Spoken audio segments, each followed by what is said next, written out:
Welcome to the CBS Radio Mystery Theater Archives, the only YouTube channel which has the original classic episodes of the CBS Radio Mystery Theater in order with no ads. Thank you for listening, and now, enjoy the show.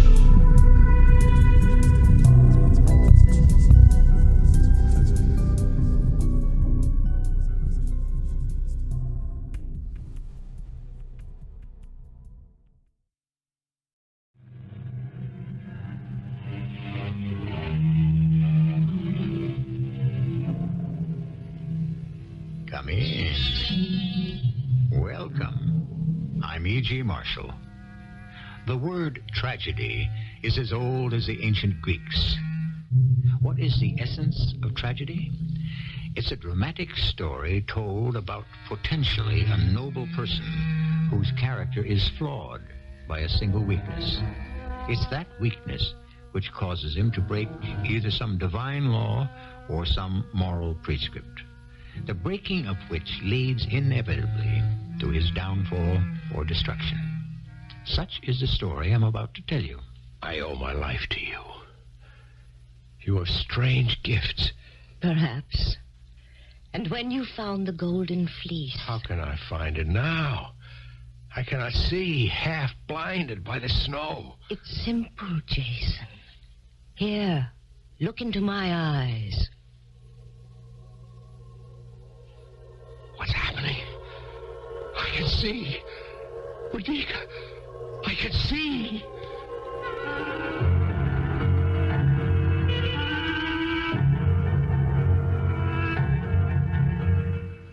Our mystery drama, The Gift of Doom, was adapted from the immortal Greek tragedy Medea, especially for the Mystery Theater by Arnold Moss. It stars Kim Hunter. It is sponsored in part by General Electric Citizen Band radios and True Value hardware stores. I'll be back shortly with Act One.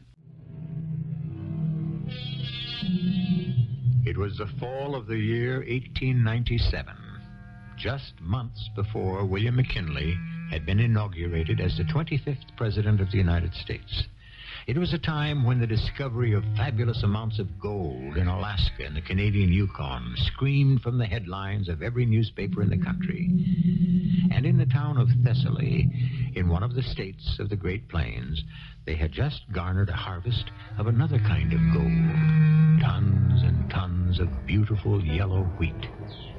Phineas Cobb watches his nephew Jason as the hands prepare the grain for storage in the tall silos. One of the richest crops we've had in years. Yeah, I predicted it way back in early June. And so you did, Uncle. So you did. Too bad your father's no longer here to see it, Jason. Would have given him no end of joy. We can't bring back the dead. That's true enough. Keep this up and you'll turn out to be a very rich young man. I may or I may not, Uncle Phineas. That's still in your hands.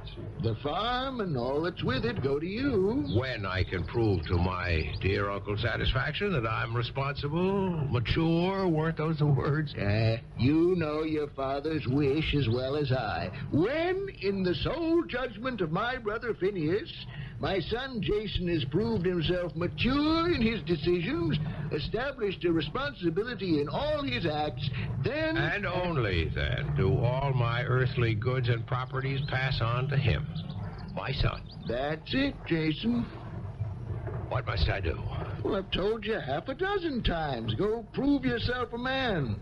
Show the world you can stand up on your own 2 feet. And hold on to the small fortune your father tore from the earth by sweating out his heart. And your prescription for that proof? That's up to you. You've never raised a hand to help yourself. You've no suggestions? Just possibly I do. Like what? You read the paper, same as I.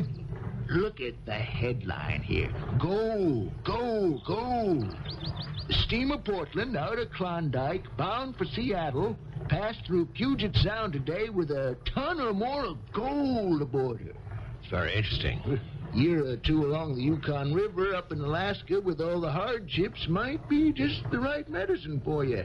Might come back a man. Or not come back at all, from what I've read. Those are the chances we all must take. And should I not come back, then all this land and property reverts to you. Not so, dear Uncle Phineas? It's in your father's will. Ah, well, I know. The Klondike, huh? Sounds enchanting. I just might go. And I might just surprise you, Uncle Phineas, in more ways than you would ever know.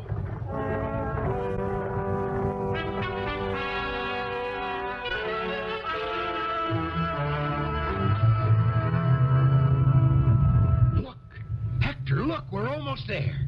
The fog at last is lifting, Jason. Oh, that must be the outline of the settlement. It's Gagway. A cold Alaskan shore where everything begins. We hope. I'm glad we two met back at Seattle. And I too, Jason. It's made the voyage on this great ship Argo almost bearable. I'll be glad to see the last of it. And smell the last of it. Tend to a cabin that was never meant for more than two. And all of them in search of the same thing. Gold. Like you, my good friend, Hector. And like you. We'll pray that Lady Luck will smile on us. That's all we'll need. That and the supplies to last at least a year. Between the two of us, we'll strike what we came looking for. There's something that tells me. Whatever happens, I can promise you that nothing in this world will ever stop me. Nothing, Hector. Hey, I guess that means we've arrived.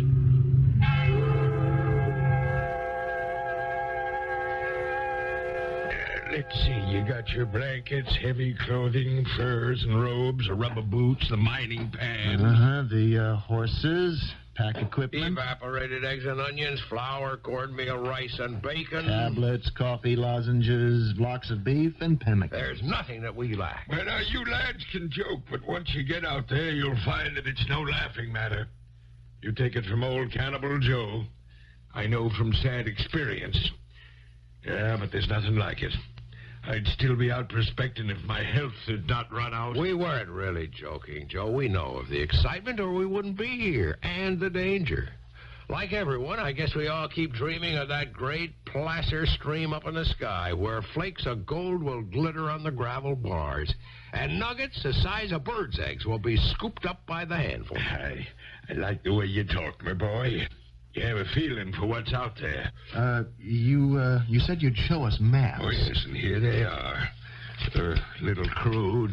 I don't draw well. We're told the water route by riverboat. No. The winter freeze has started. You can't get through the ice.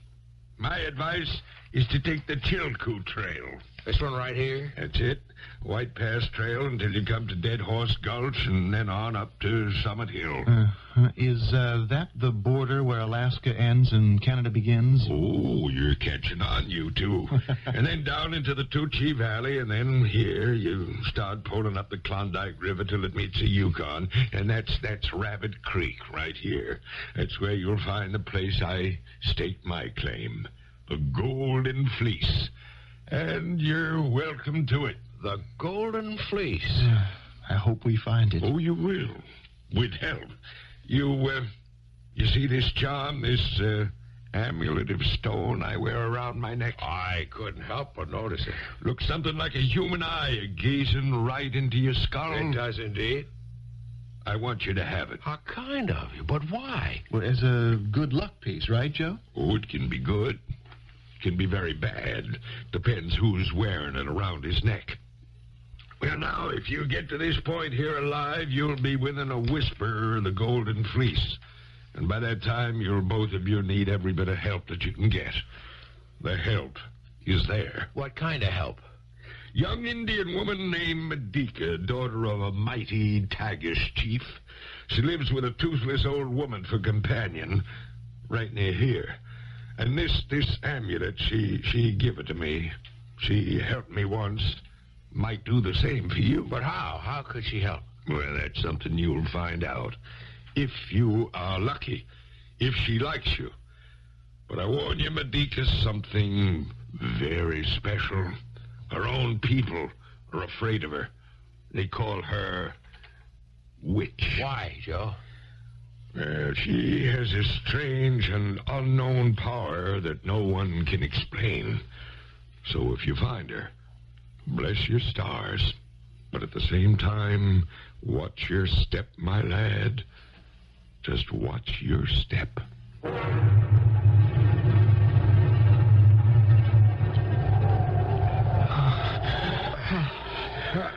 Jason, I tell you, I can't take another step. I've had it. I'm a beaten man. Hector, we can't stop now. We've traveled all these weary months. I'm sure that we're nearly there. Oh, our food is almost gone. Our dogs have died of hunger, cold, exhaustion, and those icy winds, they keep blowing. The blizzards never stop. They bite into the marrow of my bones. If we quit now, all we've gone through has been for nothing. And that's madness. Jason, to push ourselves to death is equal madness. Then what's your choice? Get into sleeping bags here where we are, and slowly freeze or starve ourselves to death. At 60 degrees below zero, it won't be slow. I've already lost 2 fingers from frostbite. I know. And I'm half blind from staring at the snow. My eyes, they seem filled with red-hot sand. And why push on the loss of sleep? Come on. Oh, come on, let's move on. I can't. Not one more step.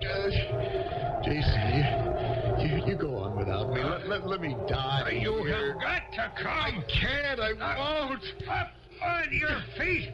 You'll come if I have to drag you. Oh, where? Jason, I warn you. Let me go. Come on, I need your eyes. Let go of me.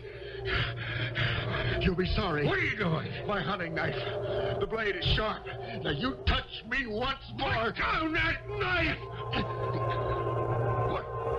What's that? Why, I wouldn't know. It sounded like... Jason, there's something moving up ahead. It's coming toward us. What is it? I can't tell. Not yet. I think it... Yes, a man. He's coming straight this way. What can he want? What would he be doing here, the end of nowhere? Say nothing. We're about to know. You too. What? You come with me. Fast as you can. Woman, who are you? And where are we? No time for questions now. My shack is over there. You come, you two. I am your friend. You come while there's still time.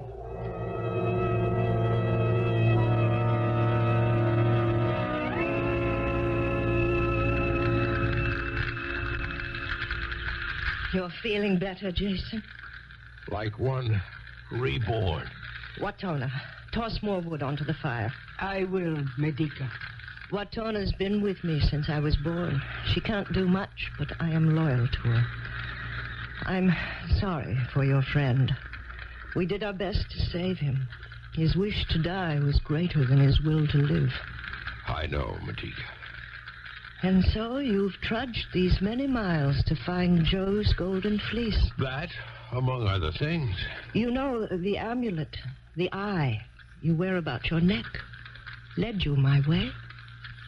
It was my father's, a great man. I owe my life to you.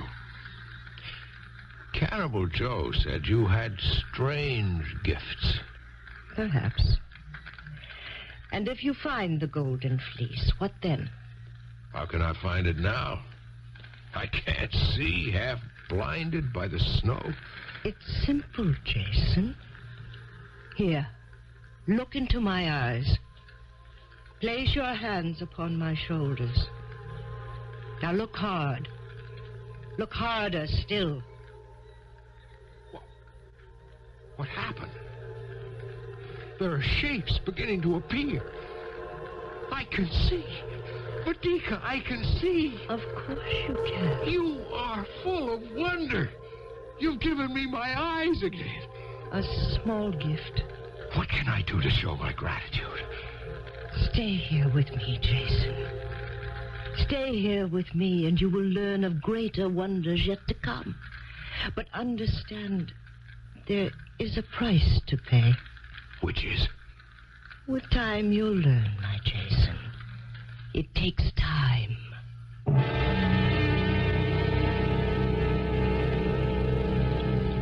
In the days that follow, Jason dips his mining pan into the shimmering waters of the sunlit creeks, rocks the gravel in his miner's cradle, always on the alert for the sparkle that spells gold.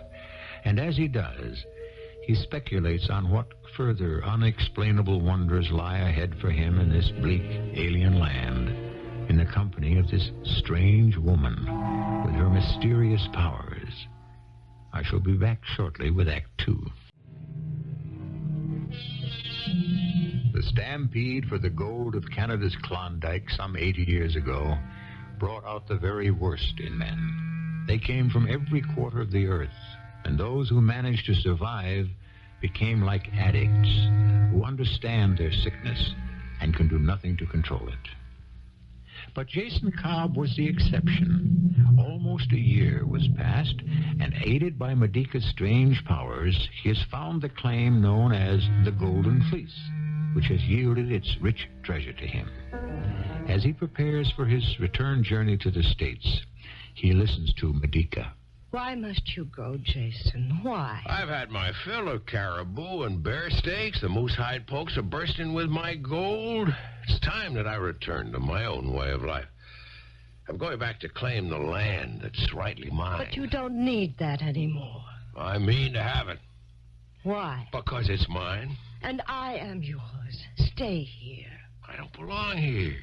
I can't take up the Indian way of life. It's not for me. Am I for you? Of course. But at another time, maybe, or in another place, not here. Then take me with you, my beloved Jason. Take me. You know my way of life, so don't deny me a small taste of yours. You may not like it.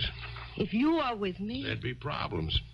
Problems? Well, the way the people think back there in Thessaly. You're an Indian woman from this frozen north, and I... We'll face what must be faced when that time comes.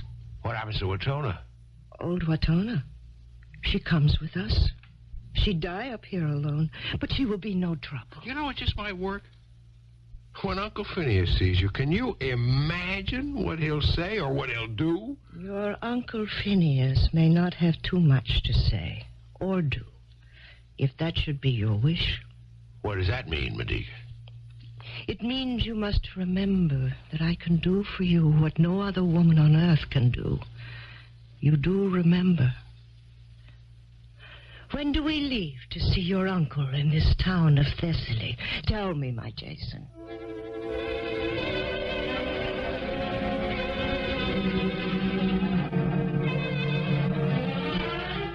I've been away almost 2 years, Uncle Phineas.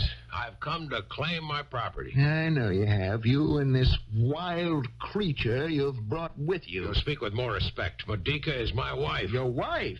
This wild-looking thing dressed in her hides laden with barbaric ornaments? Don't let him upset you, Jason. What I have endured these past 2 years, the hardships, the defeats, the agony, the sorrow, and then to know success and victory, all of this has made of me what you would call a man. And you call this acquisition your success? Calmly, Jason, calmly. I'm rich, Uncle. I am rich by any standard that you measure by. I've gold enough to purchase almost anything I desire. That's something. Still... Still what? By terms of your dead father's will, I still could hold the property you call yours. But you would not. Don't push me, Jason.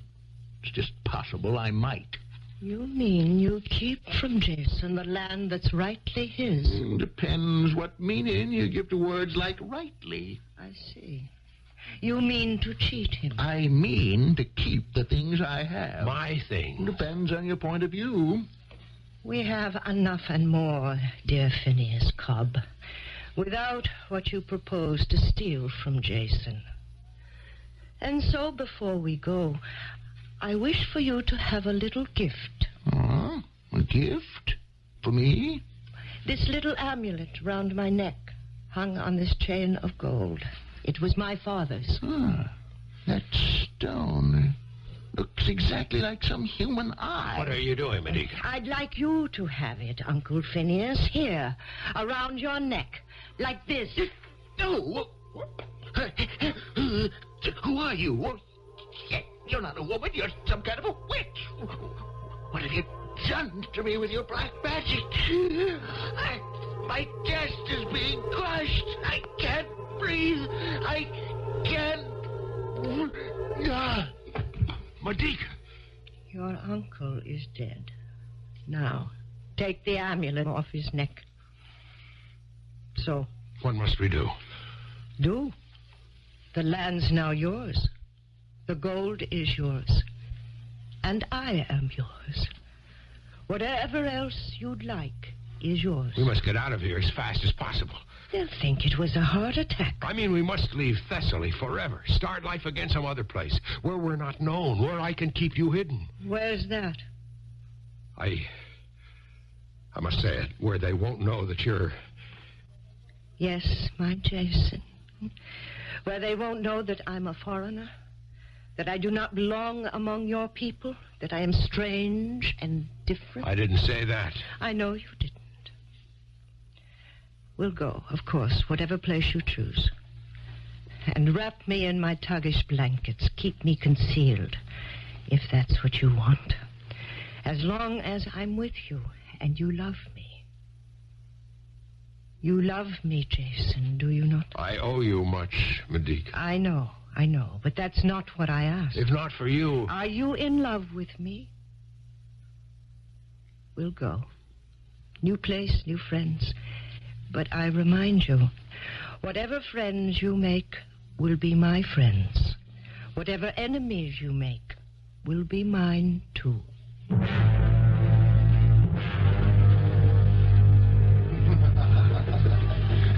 Here you are, Jason. Help yourself to a fresh cigar. Thank you. I've had my eye on you and Phoebe as you dance. You make a very handsome couple. Well, that's flattering. Your daughter, Phoebe, is a beautiful young woman, Senator Crane. It's Tom, my boy, not Senator. Tom.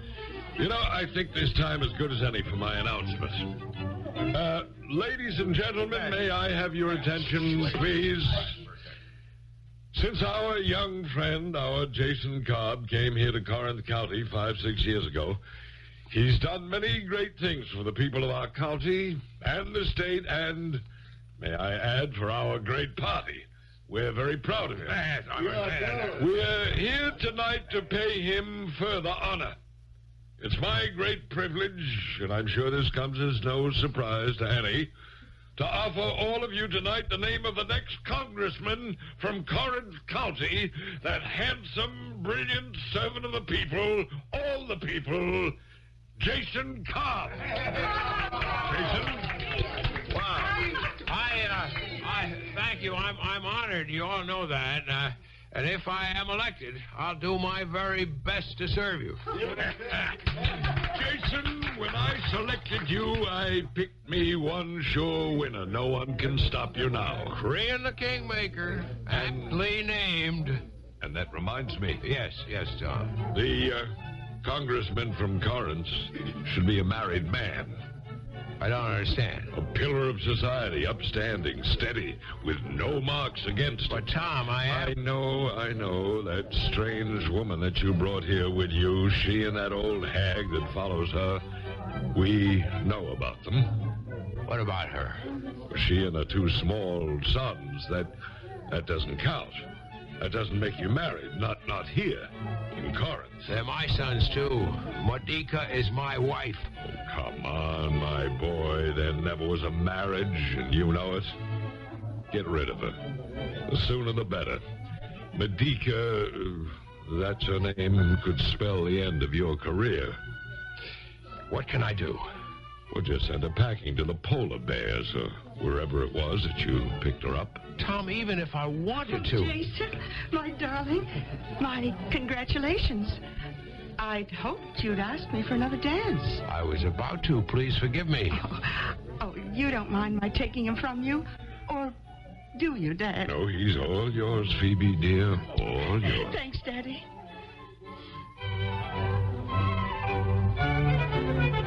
Oh, I can't tell you, Jason, how pleased I am for you. Thank you, Phoebe. I just hope that when you get to Washington with all those tempting, beautiful young women all hanging on your neck... Oh, there's none of them, I'm sure, could ever hold a candle next to you. Oh, thank you, kind sir. I mean it, Phoebe. I think you know there's no one that I'd rather have for a wife than you.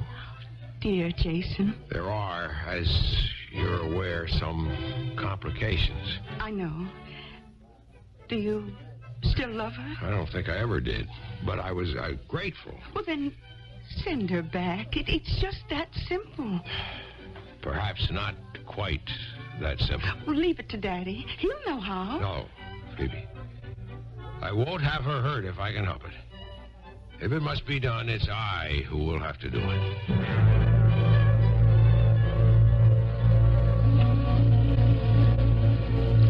Oh, I'm glad you're home at last. The children missed you. Can I get you anything? Medica, I must speak with you. Of course. A glass of milk, some crackers? Please listen to me. Now, I've tried in every way I know how to help you and the children. I've been generous with my money. I've given you what time I could in a career that's most demanding. I don't deny that. I won't beat about the bush. I'm Tom Crean's candidate for Congress, and I will be elected come November. But, Jason, that's so wonderful. I'm pleased. I cannot have you with me any longer. I'm moving fast into another world. You must return up north to where I found you and take Watona with you. You cannot mean what you're saying. Why, my Jason, why? You know as well as I do. You cannot be alone. You need my care. I won't be alone. Tom Crean's daughter, Phoebe, she's to be my wife. I don't believe what you're saying. There is no other way. What we have had up to this point was fine. But all good things sooner or later must come to their end. I cannot have you standing in my way. Old Phineas was right. You and your utter lack of manliness. Where is your shame? Shame for what? I saved your life. I gave you back your eyes. I cursed the day I did so. I followed you, and I destroyed whatever threatened you. My thanks, Medica. Your thanks? I've borne your children. Enough, Medica. Where shall I go? Home to my father's land? Home to the people I deserted and betrayed? The people that now loathe me? That's impossible. Shall I go wandering around the earth, a beggar pleading for the world to take me in? You cannot, you must not hold me back. If ever you had love for me, then go. And let me live the life that's destined for me. It'll be best and safest for us all. Best? I will not have the kind of best that leads to suffering. Nor will I take the kind of safety which only ends in sorrow. Why not recall the good things that we've had and go? Go where? We have no land, no home. I've told you that. There's no harbor to protect me and my sons. What a fool I was. My sons will not go with you. You leave here alone. Alone? You cannot They move. stay here with me. Before I let you keep them, leave my babies here to be insulted in a land that loathes and hates them and me, Yes? Nothing, Jason, nothing. There's one more thing I urge you to remember. You tricked me into all of this. You know that. Trick? Or call it magic, call it sorcery, all the same. Or call it love. I'll never leave. Unless it is by force. Never. You'll have to make me go. If it should come to that. And while we're both remembering, I remind you that love can be as brutal and as ruthless and destructive as the deepest hate. I've loved you always, Jason.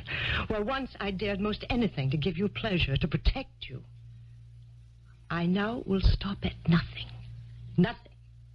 To give you all the pain that you deserve.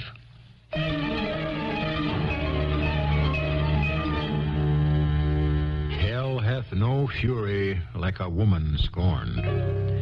And when that woman is endowed with a supernatural power, her fury can become a blazing inferno of hatred. To what tragic end will Medica use her gift? I'll return shortly with Act 3.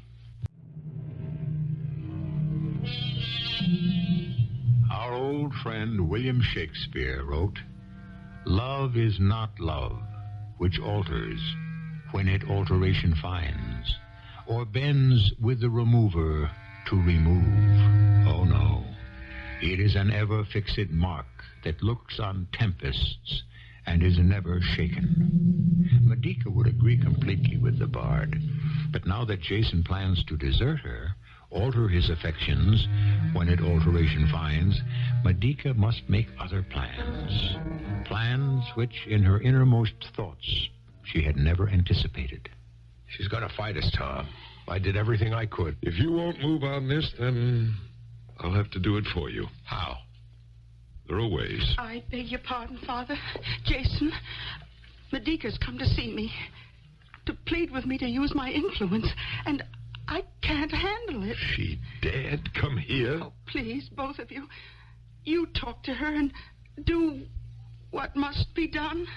Without me, please. She's come here to my home. How dare she? I beg you to go easy. Do nothing more to anger her. It may be just a little late for that. A little late for what, good Senator Crean? You leave at once. You're not welcome here. Oh, no, I stay, good Senator, until I've had my say. You listen now to me, Medica. You're in this land illegally, you know that. Jason is not your husband, as our laws go. I have an order for your deportation right here in my desk, all proper, signed, legal. If you're wise, you'll go quietly with no excitement, no parade of tears, no threats. And if I go, my children, they go with me? That's up to Jason. They were born here in this country. If he wants to keep the little animals, that's up to him. But I'd be happier if you took your livestock with you back to where all three of you belong. You call my children livestock? Animals? If you're still here tomorrow morning... One moment, Senator. I would ask a favor. A favor? From me? A little one. I'll need an extra day before I leave. Another day. Another day and I will go. You need not worry. My people keep our word.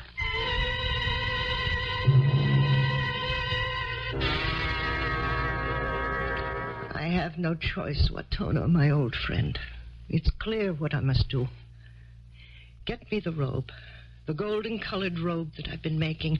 Fold it neatly. Place it in the wooden chest. Be careful how you handle it. And then? I'm giving it away. That beautiful robe, you made it for yourself. I shall be generous. For generosity can be the flower of justice. And now I swear by earth, by holy light of the midnight sun, by the entire host of all our northern gods, by frozen waters of the icy sea, the blinding snows, the makers of the moon and stars, by all of them, I swear that I shall do what must be done. Nothing on this earth will stop me. Nothing.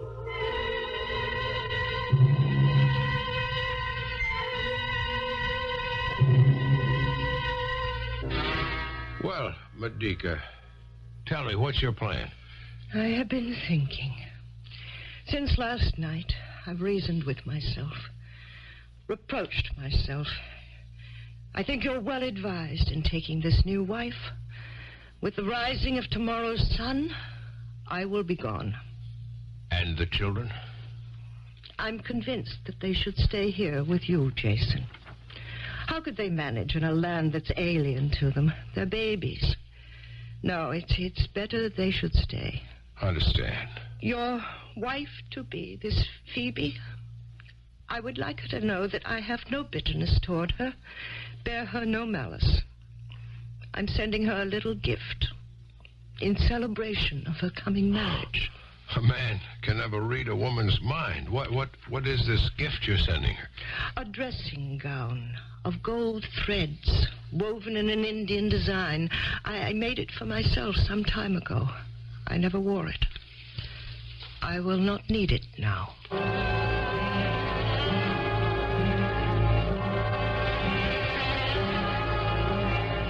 She'll make no trouble, Phoebe, I can promise. Medica frightens me. Now, there's nothing now to fear. She's on her way, or she will be shortly. She knows that what is happening is inevitable. Your father's made it clear to her that there are no alternatives. Oh, Oh, is that you, Dad? Come in. Oh, who are you? What do you wish? It's old Watona. I come here from Medica. What is it? I come to bring a gift to your young bride. Oh, I meant to tell you, Phoebe. I forgot. She asks that you accept this gift made with her own hands. You place it round your shoulders. Young, happy, golden bride. Go tell your mistress that we thank her. She says that it will bring you all the things that you deserve. I take my leave, young lady. Sir. Shall we see what's in the wooden box that she brought? I'm not so sure I want to see it. Not even sure that I should take it. Coming from her. Oh, you're being foolish, dear. Medica means it as a token to show that she bears you no ill will. She told me so. Open it. I will. Oh, it's lovely. Jason, it's a full-length dressing gown. So finely woven with golden threads into some curiously beautiful design. I beg your pardon. I didn't know the two of you were here. Come on in, Tom. See the rich gift your daughter has just received. Well, what is it, Phoebe? Who's it from? Oh, your friend, Medica.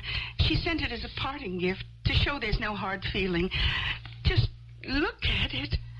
Well, why don't you take it from the box? And model it for us. Oh, of course. Here, I'll put it on. Oh, what's that? Does that go with it? What? Lying at the bottom of the box. Looks like a crude necklace of some sort. That stone there, like some human eye that stares at you and follows you. What is it? Don't touch it, Tom. Don't touch it. Phoebe, what's wrong? I can't breathe. The minute that I put this on, my body's burning. Take it off. I can't. It's like hot daggers going through me. I can't stand the pain. Oh, Jason. Take off that gown. I can't, Father. My hands won't move. Then stand still. I'll take it off of you. What's that? Does that feel any... Oh, no. No. The same thing's happening to me. And 1,000 fiery needles are sticking into me. White hot and scorching. I can't. Jason, help me. Jason, help. Tom. Jason. Phoebe, what can I do to help? What poison is concealed within this gown she sent me? This gift of hers has doomed me to my death. Medica. What fresh horrors, what new evils are you guilty of?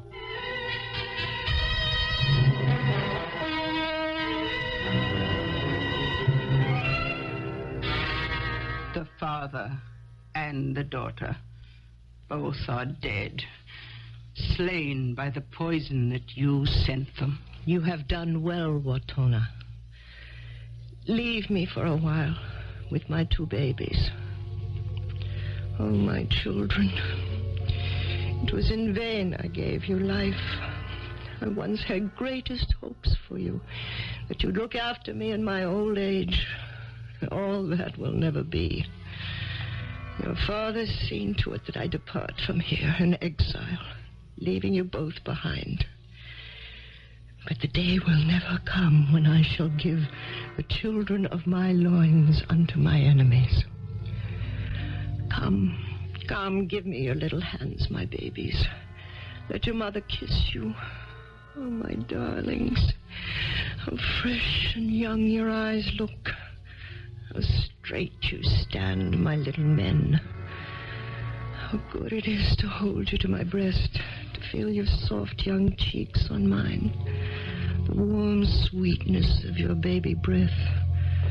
Oh, I love you both. I will not ever let them take you from me.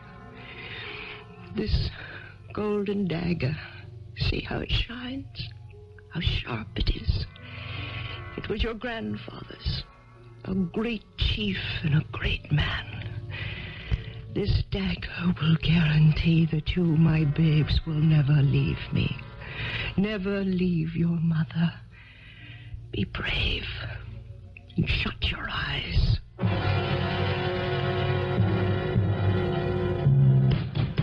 Open the door, Medica! Unlock the bolts!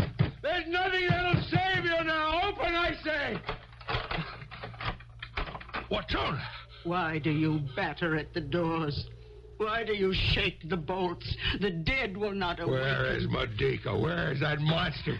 Call her monster if you wish. She's done no more than she thought must be done. Murder an innocent girl out of revenge and jealousy, and a girl's father with her sorcery. Oh, Jason, you know not yet the full depth of your misery. What do you mean? She plans to kill me, too? Come, my Lord Jason, follow me. Where are you taking me, old woman? Here, to your bedchamber. Open the doors and you shall see. What? Ah! Your sons, my lord. Ah! They're dead. I can't believe it. Who did this? Their mother. But why, in the name of heaven, why? You must ask her. Where is this loathsome woman? She's wandering on the high cliffs outside the house, tearing her garments and her hair.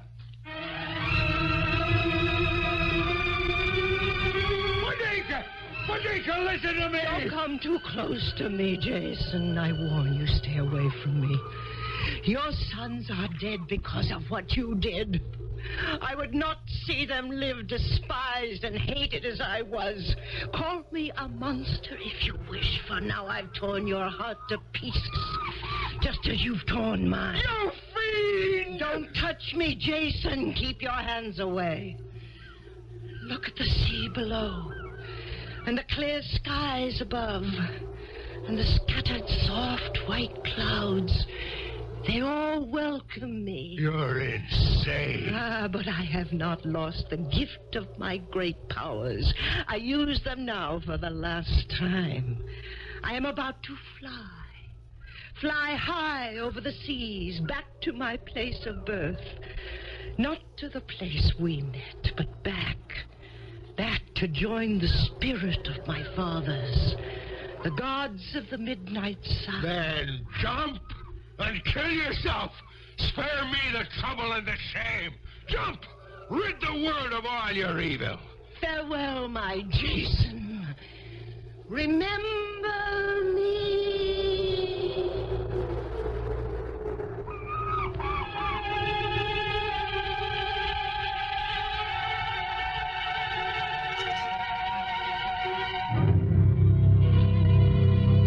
A famous Englishman once wrote, "Few people know how to love or how to hate. Their love is an unbounded weakness fatal to the person they love. Their hate, a hot, rash, and imprudent violence, always fatal to themselves." And so Medica's love, which turned to hatred and revenge, was the weakness which destroyed not only the people and the world about her, it destroyed her, too. I'll be back shortly. The Medea of Euripides, on which our drama was based, was first produced in the year 431 BC, more than 2,400 years ago. This study of a soul divided against itself was one of the first plays in all dramatic literature to turn the spotlight on some of the complexities of feminine human nature. Its capacity for passionate love, murderous hate, pride, willpower, ferocity, superhuman energy. Our cast included Kim Hunter, Mason Adams, Arnold Moss, Russell Horton, and Bryna Raeburn. The entire production was under the direction of Hyman Brown. Radio Mystery Theater was sponsored in part by Buick Motor Division and Contact, the 12-hour cold capsule. This is E.G. Marshall inviting you to return to our Mystery Theater for another adventure in the macabre. Until next time, pleasant